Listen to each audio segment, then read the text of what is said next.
আমাকে ভালোবাসার পর আর কিছুই আগের মতো থাকবে না তোমার। যেমন হিরোশিমার পর আর কিছুই আগের মতো নেই উত্তর থেকে দক্ষিণ মেরু পর্যন্ত।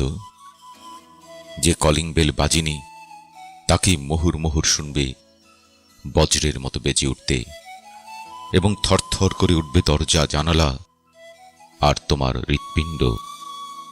পর মুহূর্তেই তোমার ঝনঝন করে ওঠা এলোমেলো রক্ত ঠান্ডা হয়ে যাবে, যেমন ৭১ দরজায় বুটের অদ্ভুত শব্দে নিথর স্তব্ধ হয়ে যেত ঢাকা শহরের জনগণ। আমাকে ভালোবাসার পর আর কিছুই আগের মতো থাকবে না তোমার। রাস্তায় নেমেই দেখবে বিপরীত দিক থেকে আসা প্রতিটি রিকশায় ছুটে আসছি আমি, আর তোমাকে পেরিয়ে চলে যাচ্ছি এদিকে সেদিকে। তখন তোমার রক্তে আর কালো চশমায় এত অন্ধকার যেন তুমি ওই চোখে কোনো দিন কিছুই দেখনি। আমাকে ভালোবাসার পর তুমি ভুলে যাবে বাস্তব আর অবাস্তব, বস্তু আর স্বপ্নের পার্থক্য। সিঁড়ি ভেবে পা রাখবে স্বপ্নের চূড়োতে, ঘাস ভেবে দুপা ছড়িয়ে বসবে অবাস্তবে। লাল টকটকে ফুল ভেবে খোপায় গোঁজবে গুচ্ছ গুচ্ছ স্বপ্ন।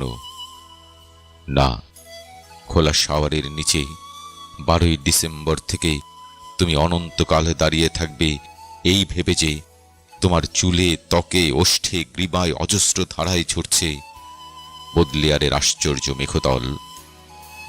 তোমার যে ঠোঁটে চুমু খেয়েছিল উদ্যম পরায়ণ এক প্রাক্তন প্রেমিক, আমাকে ভালোবাসার পর সেই নষ্ট ঠোঁট খসে পড়ে সেখানে ফুটবে এক অনিন্দ গোলাপ।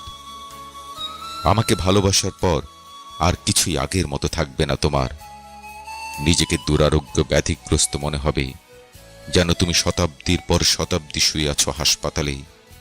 পর মুহূর্তেই মনে হবে মানুষের ইতিহাসে একমাত্র তুমিই সুস্থ, অন্যরা ভীষণ অসুস্থ। শহর আর সভ্যতার ময়লা স্রোত ভেঙে তুমি যখন চৌরাস্তায় এসে ধরবে আমার হাত, তখন তোমার মনে হবে এ শহর আর ২০ শতাব্দীর জীবন ও সভ্যতার নোংরা পানিতে একটি নীলিমা ছোঁয়া মৃণালের শীর্ষে তুমি ফুটে আছো এক নিষ্পাপ বিশুদ্ধ পদ্ম, পবিত্র, অজর।